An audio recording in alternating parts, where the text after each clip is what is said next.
시청자 여러분 안녕하십니까? 라이브 투데이 시작합니다. 문재인 정부 출범 이후 첫 국정감사가 오늘부터 오는 31일까지 진행됩니다. 향후 국정 주도권의 향방을 가를 주요 승부처로 정책관에는 팽팽한 긴장감이 감돌고 있습니다. 이준삼 기자입니다. 이번 국감은 대법원과 총리실, 외교부, 국방부 등을 시작으로 20일간의 대장정에 돌입합니다. 피감기관은 작년보다 10개 늘어난 700여 개 달합니다. 내년 지방선거는 물론 차기 총선의 주요 길목으로 평가받는 만큼 여야는 모든 화력을 이곳에 집중하는 분위기입니다. 여당인 민주당은 적폐청산 전면화를 예고했습니다. 한국당의 궁색한 정치보복 프레임으로는 적폐청산을 통해 정의로운 대한민국이 만들어지길 원하는 국민의 염원을 꺾을 수가 없을 것입니다. 주요 타깃은 보수 정권 시절의 국정농단과 방송장악, 블랙리스트 및 국정원의 댓글 공작 의혹, 그리고 자원외교 비리입니다. 자유한국당의 국감 키워드는 문재인 정부의 무능 심판과 원조 적폐. 13가지 무능 그리고 5대 신적폐 거기에 대해서는 집중적으로 가르쳐서 국민들이 이 정부의 실상에 대해서 제대로 알 수 있는. 자유한국당은 북핵, 건강보험 및 최저임금제 등 문재인표 복지정책, 그리고 한미 FTA 개정 협상에 반격의 디딤돌을 놨습니다. 기선 제압을 위한 사전 기싸움도 치열합니다. 민주당은 이날 MB의 4대강 감사가 밝혀야 할 진실 토론회를 열고 전면적 재조사 필요성을 제기한 반면 자유한국당은 정치보복 대책 특별위를 발족하고 김대중 노무현 정부 의혹에 대한 재수사를 촉구했습니다. 이 같은 격렬한 적폐 공방에서 한 발 비켜선 국민의당과 바른정당은 정책 국감 등의 차별화 전략으로 존재감 확대를 노리고 있습니다. 국민의당은 민주당과 한국당을 무책임 세력으로 싸잡아 비판하기도 했습니다. 연합뉴스TV 이준삼입니다. 네, 여야는 전현 정권의 핵심 인사들을 국정감사 증인으로 각각 신청했습니다. 네, 이름이 거론된 인사들의 면면을 보니 그야말로 정권 대리전 양상입니다. 강은나리 기자입니다. 증인 채택 전쟁이 가장 치열한 국회 상임위는 역시 권력 핵심부를 관할하는 운영입니다. 민주당은 박근혜 정부의 실정을 추궁하겠다며 이병기 전 청와대 비서실장과 현명관 전 마사회장을 증인으로 신청했습니다. 이에 한국당은 임종석 비서실장과 장하성 정책실장, 조국 민정수석, 조현옥 인사수석을 신청해 맞불을 놨습니다. 국방위에서 여야는 이명박 정부 당시 댓글 공작 의혹과 관련해 연재욱, 옥도경 전 사이버 사령관을 증인으로 부르기로 했습니다. 김관진, 정의용, 전현 청와대 국가안보실장은 전선 확대를 우려한 듯 국감에 부르지 않기로 한 발씩 물러섰습니다. 과방위에서는 여당이 요구한 최시중 전 방통위원장과 원세훈 전 국정원장, 이동관 전 청와대 홍보수석, 야당이 요구한 이혜진 전 네이버 의장과 김범수 카카오 이사회 의장이 모두 증인으로 채택됐습니다. 이명박 정부의 방송 장악 시도 의혹을 규명하겠다고 벼르는 여당에 맞서 야당은 지난 대선 당시 포털에 기사 편집 편향 의혹을 추궁하겠다며 일전을 예고한 상태입니다. 민주당은 강영원 전 석유공사 사장도 산자위 국감장에 불러 이명박 정부의 자원외교 비리 의혹을 추궁할 계획입니다. 이번 국감에서는 기업인 증인 신청이 줄을 이어 150명이었던 지난해 역대 최다 기록을 넘어설 수 있다는 전망도 나옵니다. 그러나 증인을 신청한 의원의 이름을 공개하는 증인 신청 실명제가 올해 도입되면서 묻지마 신청 현상이 개선될 것이란 기대감도 나옵니다. 연합뉴스TV 강은나래입니다. 네, 도널드 트럼프 대통령이 국방안보 참모들로부터 북한의 공격과 위협에 대처하는 다양한 옵션들을 보고받았다고 미 백악관이 공개 성명을 통해 밝혔습니다. 네, 대통령에 대한 참모 보고를 성명으로 밝힌 건 이례적인 일로 북한의 추가 도발 시 군사 조치도 가능하다는 경고로 해석됐습니다. 김중배 기자입니다. 북한이 언제든 추가 도발에 나설 수 있다는 우려와 긴장감이 높아지는 상황 속에서 미국은 잇따른 전략 자원의 한반도 전개를 통한 무력 시위와 더불어 대북 경고의 입장 천명으로 맞섰습니다. 백악관은 현지 시간 10일 공개 성명을 통해 트럼프 대통령이 제임스 매티스 국방장관, 조지프 덤퍼드 합참 의장으로부터 여러 대북 옵션을 보고받았다고 밝혔습니다. 보고와 논의는 어떠한 형태의 북한 공격에도 대응하고 필요시 미국과 동맹국들을 핵무기로 위협하는 걸 막기 위한 다양한 옵션에 맞춰졌다는 설명입니다. 백악관이 대통령에 대한 보고를 성명으로 밝힌 건 매우 이례적입니다. 특히 다양한 옵션의 구체적 내용을 언급하진 않았지만 그간 미 정부 인사들의 언행 등을 감안하면 군사 조치가 포함됐음이 분명해 보입니다. 앞서 한반도 상공에 전개한 B&B 랜서 장거리 전략 폭격기 편대와 잇따라 우리 항구에 입항하는 핵잠수함 투싼과 미시간함도 예사롭지 않게 다가옵니다. 바짝 고조된 긴장 속에서 북한이 추가 도발에 나설 경우 미국이 설정한 레드라인을 넘어 충돌로 나아가는 최악의 시나리오도 배제할 수 없다는 우려와 위기감이 한반도에 암운으로 들이우고 있습니다. 연합뉴스 김중배입니다. 도널드 트럼프 미국 대통령은 북한에 대한 태도에 있어 나는 다른 사람들과 약간 다르다고 생각한다고 말했습니다. 트럼프 대통령은 현지 시간 11일 백악관에서 주스틴 트리도 캐나다 총리와 정상회담을 한 뒤 기자회견에서 이같이 밝혔습니다. 트럼프 대통령은 대북 정책의 최종 결정 권한이 자신에게 있다는 점도 강조하며 나는 모든 사람의 말을 듣지만 궁극적으로는 중요한 것은 나의 태도라고 덧붙였습니다. 그러면서 북한은 반드시 해결돼야 할 문제이기 때문에 나는 궁극적으로는 미국과 세계를 위해 옳은 일을 할 것이라고 말했습니다. 리용호 북한 외무상이 핵무기 관련 대화에 절대 동의하지 않겠다고 말한 것으로 러시아 타스 통신이 보도했습니다. 타스 통신은 평양에 방문한 자사 대표단과의 면담 자리에서 리 외무상이 미국의 협박은 핵 프로그램 협상을 끌어내지 못할 것이라며 이같이 말했다고 전했습니다. 이에 따르면 리 외무상은 지난달 유엔 총회에서 트럼프가 한반도 전쟁의 심지에 불을 켰다며 북한은 미국과 거의 힘의 균형에 도달했다고도 덧붙인 것으로 알려졌습니다. 네, 문재인 대통령이 최근 미국을 다녀온 여야 의원들을 청와대로 초청해 환담했습니다. 초당적 안보 대응을 약속한 이후 본격적으로 협치를 위한 행동에 나선 건데요. 네, 문 대통령은 한반도 평화 구축이라는 출구는 분명한데 입구가 안 보인다며 고비를 넘겨야 한다고 말했습니다. 이경희 기자입니다. 문재인 대통령이 더불어민주당 이석현, 김두관, 국민의당 정동영, 바른정당 정병국 의원을 청와대로 초청했습니다. 최근 미국을 다녀온 의원 외교단의 목소리를 듣고자 마련한 자리입니다. 의원들은 한반도 전쟁 불가론을 거듭 강조하고 북미 간 대화와 함께 평화를 위한 미국의 적극적인 역할을 요청했다고 전했습니다. 어떤 경우에도 한반도에서 전쟁은 용납할 수 없다, 전쟁은 안 된다, 절대로 안 된다 하는 국민적 메시지를 워싱턴 조야에 전달하고 돌아왔습니다. 문 대통령은 초당적 협력에 고마움을 전한 뒤 위기 극복을 위해 더 노력해 줄 것을 당부했습니다.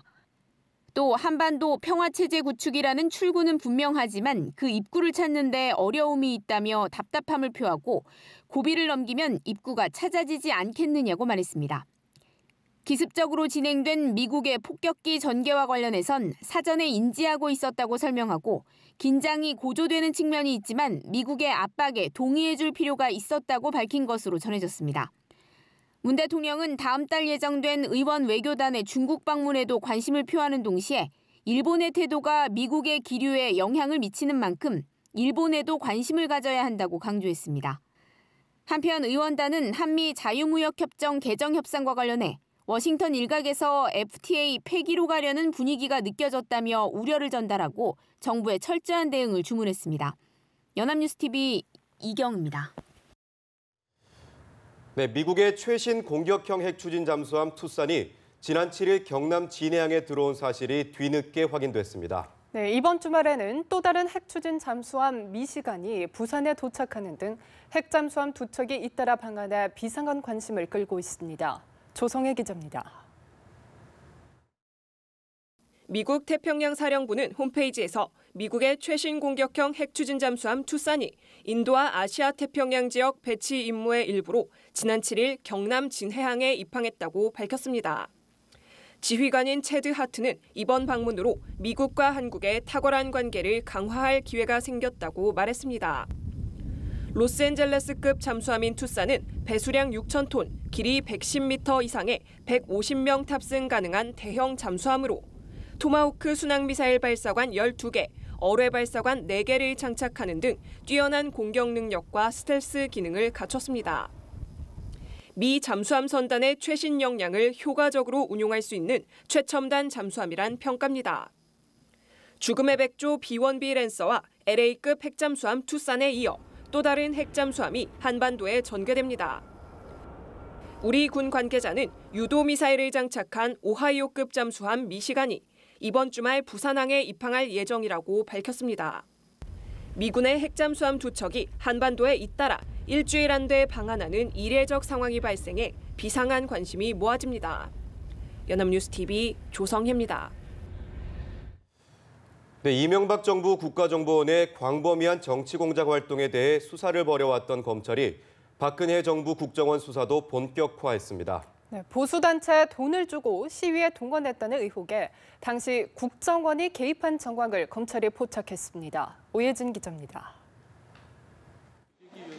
검찰은 박근혜 정부 국정원의 이헌수 기획조정실장의 집과 재향경우회 등 보수단체를 전방위 압수수색했습니다. 정부가 기업의 돈을 보수단체에 주고 대신 시위에 동원했다는 화이트리스트 사건에 당시 국정원이 개입했다는 의혹을 규명하기 위해서입니다. 이명박 정부에 이어 박근혜 정부 국정원도 강제 수사의 대상이 된 것으로 검찰은 화이트리스트 사건의 핵심 피의자 허현준 당시 청와대 행정관을 불러 조사한 뒤 구속영장 청구를 검토할 방침입니다. 뿐만 아니라 조사를 거부하고 있는 김기춘 전 비서실장과 조윤선 전 장관에 대한 강제 수사 시점도 저울질하고 있다고 검찰 관계자는 전했습니다. 검찰은 앞서 이명박 정부 국정원의 전방위 정치공작 행위의 수사의 고삐를 죄왔습니다. 민간인 외곽팀의 댓글 활동은 물론 방송 장악과 문화예술인 블랙리스트 작성 관리 의혹의 중심에 국정원이 있는 것으로 상당 부분 확인했고 배우 문성근, 김여진 씨의 합성사진을 유포한 국정원 간부를 구속 기소하기도 했습니다. 원세훈 전 원장은 이미 수사선상에 올라 추가 기소가 유력하고 이명박 전 대통령까지 조사 대상으로 거론됩니다. 검찰의 칼끝이 두 보수정부 국정원 적폐 수사로 모아지는 분위기입니다. 검찰은 이와 함께 군이 사이버사령부를 내세워 댓글 공작을 벌였다는 의혹과 관련해 연재욱, 옥도경 전 사령관을 불러 조사하는 동시에 임관빈 전 국방부 정책실장의 집도 압수수색했습니다. 연합뉴스TV 오예진입니다. 네, 청와대와 국가정보원, 교육부 등이 2년 전 역사교과서 국정화 추진 당시 조직적으로 여론을 조작한 정황이 확인됐습니다. 네, 역사교과서 국정화 진상조사위원회는 교육부의 이번 사안을 정식 수사 의뢰할 것을 요청했습니다. 이재동 기자입니다. 2015년 11월 교육부에 제출된 역사교과서 국정화 찬성 의견서입니다. 청와대에 사는 박정희라는 사람이 찬성 의견을 냈는데 심지어 전화번호가 1016, 박정희 전 대통령이 살해된 날짜입니다. 또 다른 의견서의 개인정보란에도 엉뚱한 문구가 적혀 있고 같은 주소가 적힌 의견서도 1,600여 장이 발견됐습니다. 역사교과서 국정화 진상조사위원회가 조작 의혹이 일었던 국정화 찬성 의견서 28,000장을 조사해보니 실제로 수상한 의견서가 무더기로 발견됐습니다. 이 같은 찬성 의견서를 모아 교육부에 제출한 시민단체는 실체가 불분명해 당시 야당도 조작 의혹을 제기한 바 있습니다. 어떤 파일을 어떻게 작업해서 맡겼는지, 인쇄와 배달 등의 비용을 어떻게 충당하는지 등의 일들은 아직 파악되지 않고 있습니다. 위원회는 당시 한밤중 의견서 상자가 도착하니 직원들을 대기시키라는 교육부 학교정책실장의 지시를 확인했습니다. 또 고 김영한 전 청와대 수석 업무 노트와 안종범 전 청와대 수석의 메모 노트 등을 검토한 결과 청와대와 국가정보원, 교육부의 조직적인 여론 조작이 의심된다고 밝혔습니다. 위원회는 일부 혐의자의 경우 공무원 신분이 아니어서 자체 조사가 불가능하다며 교육부에 수사 의뢰할 것을 요청했습니다. 연합뉴스TV 이재동입니다. 가수 고 김광석 씨의 딸 서연양의 사망 사건을 수사 중인 경찰이 오늘 오후 1시 김 씨의 아내 서혜순 씨를 소환해 조사합니다. 내일 서울지방경찰청 광역수사대는 피고발인 서 씨를 불러 서연양의 사망 당시 정황과 방치 여부 등을 조사할 계획입니다. 앞서 김 씨의 친형 광복 씨는 서연양에 대한 유기치사 혐의와 지적재산권 소송 중 서연양의 죽음을 숨기고 소송을 종료한 혐의 등으로 지난달 서 씨를 검찰에 고발했습니다. 어금니 아빠 이모 씨의 아내 성매매 강요, 성적 학대 등 의혹들이 불거져 나오고 있습니다. 네, 지난달 아내 투신 직후 상황이 담긴 CCTV에는 이 씨가 상식적으로 이해하기 힘든 행동을 하는 모습이 찍혔다고 하는데요. 연합뉴스TV가 영상을 단독으로 입수했습니다. 박현우 기자입니다. 한밤중 어두운 거리를 걷던 주민들이 인근 건물에서 뛰어내린 여성을 발견하고 놀라 황급히 현장을 벗어납니다. 어금니 아빠 이 씨의 아내 최모 씨의 투신 직후 상황입니다. 잠시 뒤 행인들의 신고로 소방대원들이 출동했는데 비슷한 시각 이 씨 부녀도 현장에 도착합니다. 이 씨는 최 씨를 흔들어 깨우려는 듯 싶더니 잠시 뒤부터는 딸과 휴대전화를 주고받으며 어딘가로 전화를 합니다.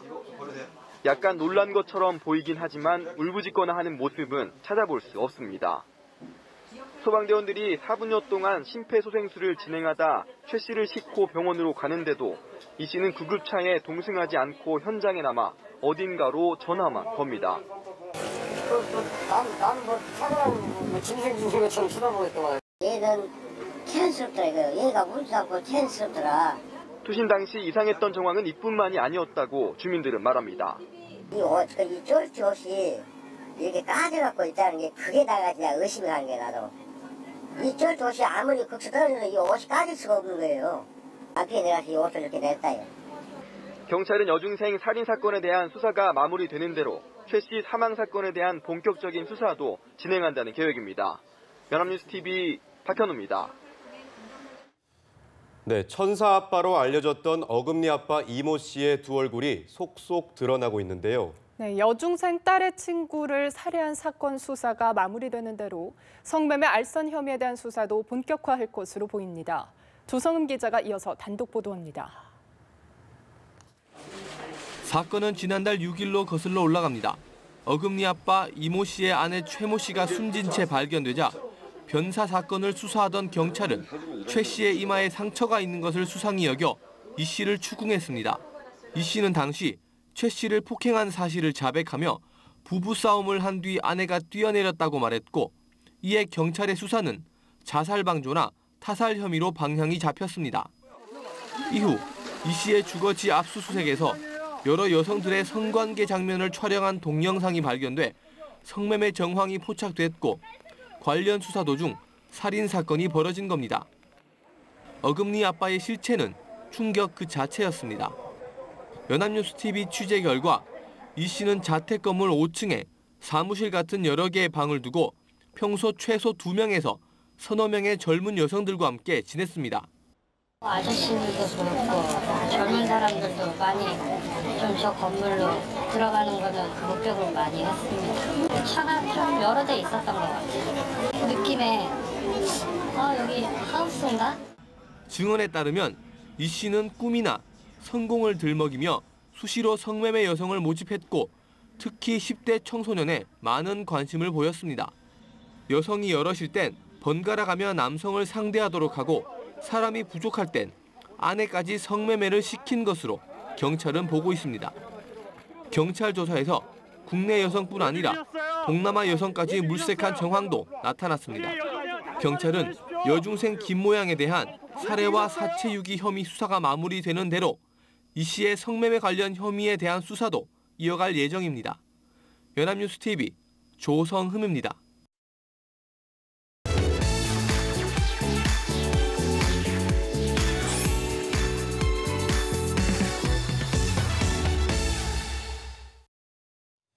네, 5.18 민주화운동 당시 계엄군의 집단 발포가 자위권 차원이었다는 신군부의 주장을 정면으로 반박하는 문건이 최초로 공개됐습니다. 경찰은 공식 보고서를 통해 신군부가 1988년 5.18 청문회를 앞두고 관련 기록을 왜곡, 조작한 것으로 보인다고 밝혔습니다. 김경인 기자입니다. 보안사가 보존해온 1980년 5.18 당시 전남도경 상황일지입니다. 5월 21일 아침 8시와 9시 나주 반남지서와 남평지서에서 각각 칼빈 소총이 피탈됐다고 기록되어 있습니다. 계엄군의 도청 앞 집단 발포가 시작된 1980년 5월 21일 낮 12시 59분 이전에 시민군의 무기 탈취가 먼저 있었다는 겁니다. 국방부 과거사 진상규명위원회에서 인용된 이 문건은 그동안 신군부의 자위권에 의한 발포라는 주장을 뒷받침하는 근거로 쓰였습니다. 이 문건이 왜곡 조작된 사실을 뒷받침해주는 기록이 최초로 공개됐습니다. 1980년 6월 당시 치안본부가 작성한 전남 사태 관계 기록입니다. 무기 탈취 시간이 각각 5월 21일 13시 30분과 17시 40분, 즉 계엄군의 집단 발포 이후로 기록되어 있습니다. 당시 나주경찰서 경무과장은 13시 30분경 광주 방향에서 몰려온 데모대 150여 명이 남평지서를 습격하였다는 보고를 13시 50분경 일반 전화로 수리했다고 진술하기도 했습니다. 조작된 문건은 당시 경찰 내부 문건이 전남경찰국으로 표기된 것과 달리 전남도경으로 명시됐고 한자 역시 경계할경 대신 공경할경으로 작성됐습니다. 경찰은 5개월에 걸친 5.18 경찰활동조사 TF를 통해 이 같은 사실을 확인했습니다. 또 북한 개입설, 교도소 습격 등과 같은 신군부의 주장도 조작 왜곡됐거나 과장된 사실을 밝혔습니다. 경찰이 군의 행위가 과격하고 현장 상황에 안 맞고 안 맞다면 제도적으로 정책적으로 군한테 요구를 하고 또 항의도 하고 그 지휘관들한테 문제점들을 제지하는 이런 적극적인 조치를 좀 했어야 된다. 연합뉴스TV 김경인입니다. 마지막 사법시험의 2차 관문을 통과한 55명이 가려졌습니다. 다음 달 3차 면접시험을 통과하면 최종 합격의 영예를 얻게 되는데요. 70년 동안 2만여 명의 법조인을 양성한 사법시험은 이제 마지막 임무를 다하게 됐습니다. 이소영 기자입니다. 우리 사회 계층 상승의 등용문으로 불렸던 사법시험이 55명의 합격자를 두고 역사 속으로 사라집니다. 다음 달 3차 전형을 거쳐 최종 선발된 사람들은 70년 역사의 사법시험 출신의 마지막 법조인이 됩니다. 이해 관계자 간 갈등 속 8년간의 유예 기간을 거친 끝에 올해로 사법시험은 완전히 막을 내립니다. 이제 유일한 법조인 선발 통로는 법학전문대학원으로 로스쿨 학위를 취득한 사람만이 변호사 자격을 얻어 법관이 될 수 있습니다. 법관 수를 늘리고 다양한 전공과 경험을 가진 사람을 선발해 더 나은 법률 서비스를 제공하겠다는 목적인데 우려도 만만치 않습니다. 학비가 한 해 2천만 원에 이르는 데다 선발 과정도 사법시험에 비해 불투명하다는 것이 비판의 근거입니다. 사법시험 준비생들은 헌법 소원까지 제기한 상태입니다. 국민 누구에게나 법조인이 될 수 있는 기회를 보장하기 위해서 헌법 소원을 제기합니다. 하지만 지난해 헌법재판소가 이미 사법시험 폐지가 합헌이라고 판단한 만큼 시험 부활 가능성은 희박합니다. 로스쿨 체제로 전환된 만큼 존폐 논란보다는 새 제도의 보완에 힘을 쏟아야 한다는 견해가 지배적인 가운데 입시와 학사 관리의 투명성을 보장하고 장학금을 확대해 입학 장벽을 낮추는 것이 대안으로 꼽힙니다. 연합뉴스TV 이소영입니다. 네, 경기도 안성과 평택의 돼지 농장에서 잇따라 불이 나 모두 2천여 마리의 돼지들이 폐사했습니다. 부산에선 차량 용품 보관 창고에서 원인을 알 수 없는 화재가 발생하기도 했습니다. 사건 사고 소식 최지숙 기자가 전해드립니다. 연기가 자욱한 가운데 소방대원들이 잿더미로 변한 돈사 안팎의 화재를 진압하느라 여념이 없습니다. 어제 오후 경기 안성시 대덕면의 한 돼지 농장에서 불이 났다가 20분 만에 꺼졌습니다. 사료 배합기에서 시작된 것으로 추정되는 이 불로 인명피해는 없었지만 돼지 550여 마리가 폐사했습니다. 경기도 평택에서도 한밤중 붉은 화염이 돼지 농장을 뒤덮었습니다. 7개의 돈사 중 1개동이 완전히 타고 새끼 돼지 1,500마리가 죽는 등 소방서 추산 9천만 원의 피해를 냈습니다. 주민들이 우려스럽게 바라보는 가운데 한 건물에서 검은 연기가 치솟습니다. 소방대원들이 셔터를 절단하고 내부로 진입했지만 이미 대부분 불에 타 형체를 알아보기 힘듭니다. 부산 사하구 구평동에선 자동차 용품 보관 창고에서 불이 나 1,700만 원 상당의 재산 피해가 발생했습니다. 경찰과 소방당국은 정확한 화재 원인을 조사하고 있습니다. 고속단정이 빠른 속도로 물살을 가르며 중국 어선에 접근합니다. 해양경찰이 곧 선체로 진입해 그물망을 살펴봅니다. 제주해경은 규정보다 적은 그물코의 그물로 참조기 등을 어획한 불법 중국 어선 2척을 납포하고 제주항으로 압송해 조사 중입니다. 해마다 성어기철이면 중국 어선들의 불법 조업이 성행하는 만큼 해경도 단속을 강화하고 있습니다. 연합뉴스TV 최지숙입니다. 신고리 원전 오유코기 건설의 중단 여부를 결정하게 될 공론조사가 막바지 절차에 접어들었습니다. 오는 주말 2박 3일간의 시민참여단 종합토론회를 마치면 사실상 모든 과정이 끝나고 정부의 결정만을 남겨두게 됩니다. 보도에 정인용 기자입니다. 3개월가량 진행된 공론화 과정은 이제 종합토론회만을 남겨두게 됐습니다. 신고리 오류코기 공론화를 위해 선정된 시민참여단에게 2박 3일 동안 최종 수기 프로그램을 제공함과 동시에 신고리 오류코기 건설 중단 재개에 대한 최종 조사를 실시하고자 공론화위원회는 종합토론이 끝난 뒤 일반 시민이 참여했던 1차 설문조사부터 최종 4차까지 조사 결과를 토대로 정부의 최종 공고안을 제출합니다. 정부 결정만을 남겨둔 채 막바지 작업에 돌입한 상황. 문재인 대통령은 공론조사 결과를 존중하겠다는 뜻을 거듭 밝힌 바 있습니다. 찬반 양측 관계자들과 시민 참여단 그리고 국민들께서도 공론화 과정을 통해 도출되는 사회적 합의 결과를 존중해 주실 것을 당부드립니다. 문제는 공론조사 결과 찬반 양측이 오차 범위 내로 팽팽하게 맞설 경우입니다. 일단 공론화위는 1차부터 4차 결과를 모두 종합해 수치화한 권고안을 내놓겠다는 방침입니다. 하지만 워낙 찬반이 첨예하게 갈리는 사안인 만큼 최종 권고안에 대한 정당성 논란이 불거질 가능성이 높다는 관측입니다. 결국 오는 20일 오전 10시로 예정된 공론조사 결과가 어떻게 나올지, 권고안을 받아든 정부가 어떤 결정을 내릴지 관심이 집중되고 있습니다. 연합뉴스TV 정인용입니다. 대기업 계열 홈쇼핑사들이 상품을 공급 판매하는 중소기업에게 고액의 수수료로 갑질을 한다는 지적이 제기됐습니다. 수억 원대 정액 수수료를 부과하거나 공영 등 다른 홈쇼핑사보다 더 높은 판매 수수료율을 책정하는 것으로 드러났습니다. 정선미 기자입니다. 대기업 홈쇼핑사들이 중소기업에 수수료 갑질을 한다는 지적이 나왔습니다. 자신들의 이익이 무조건 보장되는 수수료 정액제 방송을 확대했다는 겁니다. 정류제는 매출에 따라 수수료를 부과하지만 정액제는 매출과 상관없이 일정 금액을 선 지급하는 방식입니다.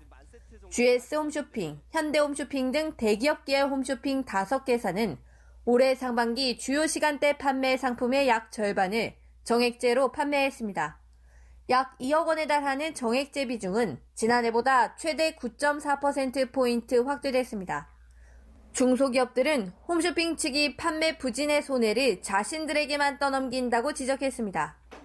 방송 시간 동안에 정액비를 지불한 만큼 목표 금액을 채우지 못하는 경우에 저희들에게 재고 부담, 그리고 인서트 영상 제작비, 그리고 이미 정액제로 지불한 비용에 대한 손실이 그대로 발생하는 문제가 생겨집니다. 게다가 대기업 홈쇼핑사들은 공영 등 다른 홈쇼핑사보다 중소기업 상품과 국내산 농축수산물에 대해 최대 11.6%포인트 높은 판매 수수료를 부과하고 있습니다. 수수료를 너무 높게 책정하고 또 정액제를 많이 실시하면서 결과적으로 그런 중소기업 제품이나 또 농수축산물을 다루는 그런 어떤 업체나 생산자에게는 그런 불공정한 그런 어떤 갑질 행위가 발생한다라고 볼 수 있는 겁니다. 홈쇼핑사와 중소기업이 상생하기 위해서는 합리적인 수수료 책정을 강제하는 정부 정책이 필요하다는 지적이 나옵니다. 연합뉴스TV 정선미입니다.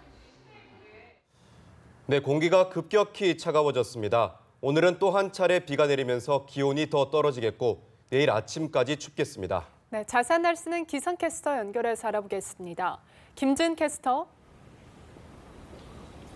네, 아침 공기가 많이 낯설죠. 올 가을 들어서는 처음 느끼는 찬 공기가 아닌가 생각이 됩니다. 지금 일부 충청과 영남 지방에는 약하게 비까지 내리고 있는데요. 이 비구름과 함께 찬 공기가 추가로 더 유입되면서 앞으로 점점 더 쌀쌀해지겠습니다.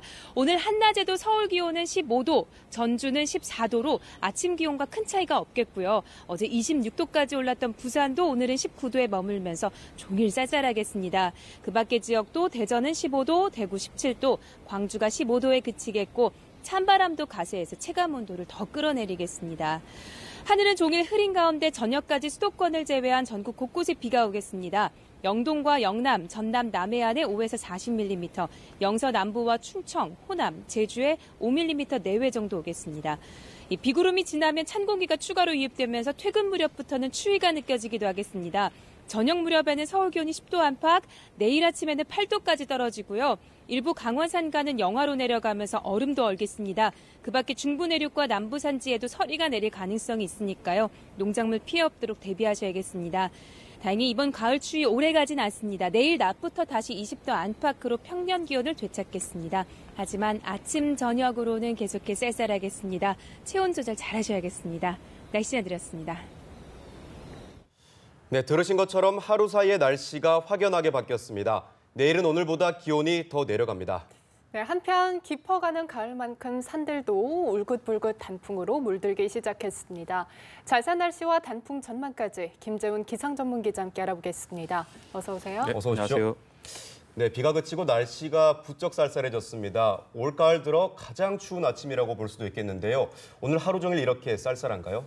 네, 날씨와 관련된 속담 중에 가을비 한 번에 내복 한 벌이라는 말이 있습니다. 네. 가을철에 비구름이 한 번 지나고 나면 찬바람이 불면서 굉장히 날씨가 쌀쌀해진다는 건데 오늘 날씨하고 상당히 잘 맞아떨어지는 것 같습니다. 어제 비가 그치고 난 뒤로 한반도 북서쪽에서 찬바람이 강하게 불기 시작하면서 하루 사이에 날씨가 부쩍 쌀쌀해졌습니다.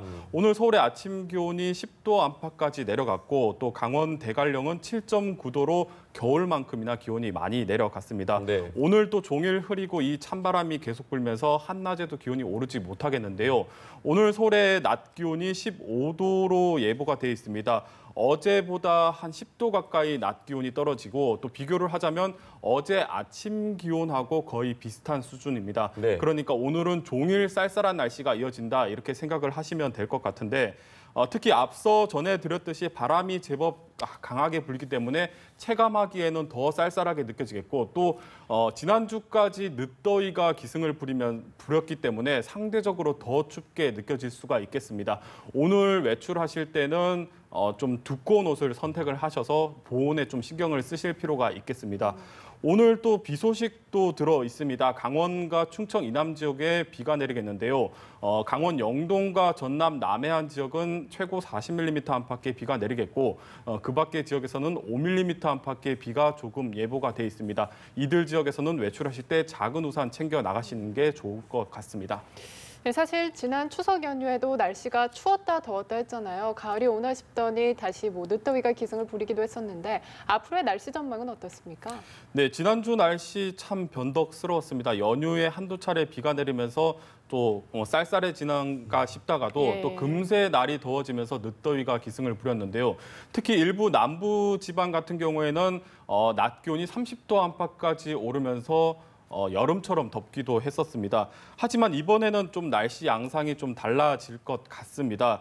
지난주까지 계절이 여름에 가까웠다면 이번 주 그러니까 오늘부터는 완연한 가을로 접어든다고 생각을 하시면 될 것 같습니다. 찬 공기의 세력이 지난주보다 훨씬 더 강하게 내려오는 데다가 또 지속 시간도 상당히 길 것으로 보여지면서 늦더위의 기세가 완전히 꺾인다고 생각을 하시면 될 것 같습니다. 네. 다만 내일 아침까지는 가을 추위라고 부를 정도로 좀 날씨가 많이 쌀쌀합니다. 특히 내일 서울의 아침 기온이 8도까지 떨어지면서 한 자릿수까지 내려가겠고 경기 파주와 대관령은 3도가 예보가 되면서 초겨울처럼 춥겠습니다. 중부 산간과 일부 내륙에서는 서리가 내리고 얼음이 얼는 곳이 있을 것으로 보여지는데 농작물 피해가 없도록 좀 주의를 하실 필요가 있겠습니다. 내일 가을 추위는 내일 낮부터 좀 누그러질 것으로 보여집니다. 내일 서울의 낮 기온이 21도까지 오르면서 평년 기온을 되찾을 것으로 예보가 돼 있습니다. 주말에는 전국이 대체로 맑은 날씨가 이어지겠고 이후에는 당분간 별다른 비 소식 없이 전형적인 가을 날씨가 이어질 것으로 예보가 돼 있습니다. 이제는 반소매 차림의 옷들은 좀 정리를 해서 옷장에 넣으셔도 될 것 같습니다. 네, 가을 말씀하시니까 단풍이 떠오르는데요. 설악산은 이번 주가 단풍이 절정이라고 합니다. 주말에 날씨도 좋다 하셨고 아마 단풍 구경하러 많이들 가실 텐데 단풍 소식 좀 알려주시죠. 네, 깊어가는 가을만큼이나 산들도 이제 울긋불긋 단풍 옷으로 갈아입기를 시작했습니다. 단풍 명소인 설악산은 지난달 22일부터 단풍이 시작이 됐고 오대산과 치악산이 지난달 말, 한라산과 속리산이 이번 주부터 공식적으로 단풍이 시작이 됐습니다. 대부분 지금 단풍 현황을 보면은 대부분 산들이 백두대간을 따라 지대가 높은 산들이 단풍이 물들기 시작했는데 지난주까지 늦더위가 나타나면서 단풍이 예년보다 사나흘 정도 늦어진 경향을 보이고 있습니다. 아마도 이번 주부터는 날씨가 좀 제법 쌀쌀해지기 때문에 전국의 주요 산들이 본격적으로 단풍이 시작이 될 것으로 예상이 되고 있습니다. 이달 중순에는 북한산과 계룡산에서 단풍이 시작이 되겠고 또 내장산에서는 이달 하순부터 첫 단풍을 볼 수가 있을 것 같습니다. 산의 80%가 단풍으로 물드는 단풍 절정기는 보통 첫 단풍이 든 지 한 2주 정도 뒤에 나타납니다. 네. 설악산 같은 경우는 이미 단풍이 산 허리까지 내려와 있기 때문에 지금 날씨로 봤을 때는 이번 주말에서 다음 주중 사이가 단풍이 최고조에 이를 것으로 전망이 되고 그 밖에 북한산은 이달 말쯤 그리고 단풍으로 유명한 내장산은 11월 초순에 단풍이 절정기에 들어갈 것으로 예상이 되고 있습니다. 보통 단풍은 일교차가 크고 일조량이 많을수록 색깔이 곱게 나타납니다. 네. 앞서 전해드렸듯이 앞으로 당분간은 전형적인 가을 날씨가 이어지면서 일교차가 크게 날 것으로 예보가 돼 있는데 아마도 이런 날씨가 계속 지속되면은 올해 단풍도 상당히 고울 것으로 예상이 되고 있습니다. 벚꽃 같은 경우는 일찍 지고 해서 좀 아쉬운 부분이 있는데 단풍은 좀 꽤 길게 이어집니다. 올 가을에는 가까운 산 찾으셔서 여유롭게 단풍을 좀 즐겨보시는 것도 좋을 것 같습니다. 네, 그런데 이렇게 갑자기 날씨가 쌀쌀해지면 무엇보다 면역력이 약해져서 감기 조심하셔야 할 것 같은데요. 가을철 건강관리법이 있다면 알려주시죠. 네, 이처럼 날씨가 급변하게 되면 무엇보다 감기를 좀 조심을 하셔야 됩니다. 기온이 들쑥날쑥하게 되면 우리 몸이 이 기온 변화에 적응하는데 많은 에너지를 쓰게 되고 이렇게 되면 또 몸의 피로도가 축적이 되면서 결국 면역력이 떨어지게 됩니다. 특히 일교차가 큰 경우에는 알게 모르게 우리 몸의 피로도가 축적이 되고 있고 특히 이제 공기가 제법 차고 건조해졌기 때문에 감기에 걸리기가 쉽습니다. 따라서 무엇보다 요즘처럼 일교차가 크고 기온 변화가 클 때는 체온 유지에 무엇보다도 좀 신경을 쓰시는 게 중요하겠고 한 연구 결과에 따르면 일교차가 10도 이상 벌어질 때 호흡기 환자의 사망자가 10% 이상 증가를 했고 심혈관 질환자의 사망자는 8% 증가를 했다고 합니다. 또 고혈압이 있을 경우에는 기온 변화에 혈압이 수축하고 하면서 심혈관이 아니고 뇌경색이나 뇌출혈 증상도 나타난다고 합니다. 따라서 이런 지병을 갖고 있다면은 좀 무엇보다도 건강관리에 신경을 쓰실 필요가 있겠습니다. 우선 과도한 음주는 피해야 되겠고요. 또 무엇보다 호흡기가 건조하면 감기에 걸리기가 쉽기 때문에 수분 보충이나 과일을 자주 먹는 것도 도움이 된다고 합니다. 특히 아침, 저녁으로 운동하시는 분들이 많으신데 쌀쌀한 날씨에 체온 보온을 잘 하지 않고 운동을 하게 되면 되레 건강을 해칠 수가 있습니다. 겉옷 같은 것을 잘 챙기셔서 따뜻하게 해서 운동하러 나가시는 게 중요하겠고 무엇보다 사전에 준비 운동을 충분히 하는 게 중요하겠습니다. 네, 시청자 여러분들께서도 건강 찬기시고 단풍도 즐기시는 가을이었으면 좋겠습니다. 지금까지 김재훈 기상전문기자였습니다. 고맙습니다.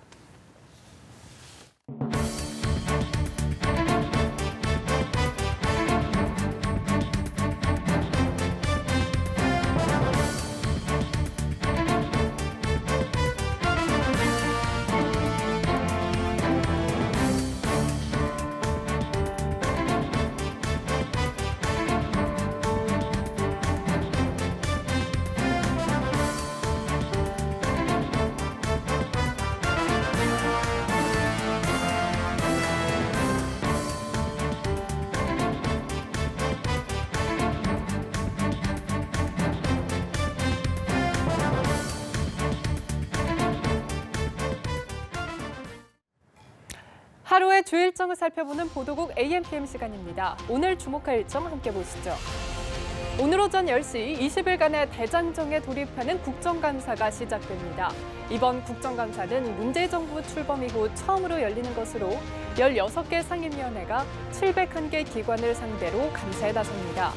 국정감사 첫날인 오늘은 대법원, 국무총리실, 교육부, 외교부, 국방부 등에 대한 감사가 열리는데요. 여당은 이번 국정감사에서 과거 정권의 적폐청산 필요성을 강조할 방침이지만 야당은 현 정부의 안보 불안과 포퓰리즘 정책 등을 지적하겠다고 맞서고 있어 격돌이 예상됩니다. 네, 같은 시간 서울고등법원에서는 박근혜 전 대통령에게 뇌물을 준 혐의 등으로 1심에서 유죄를 선고받은 이재용 삼성전자 부회장의 항소심 재판이 본격적으로 시작됩니다. 재판부는 오늘 재판에서 묵시적 청탁 등 주요 쟁점에 대한 특검팀과 삼성 측의 의견을 들을 예정인데요.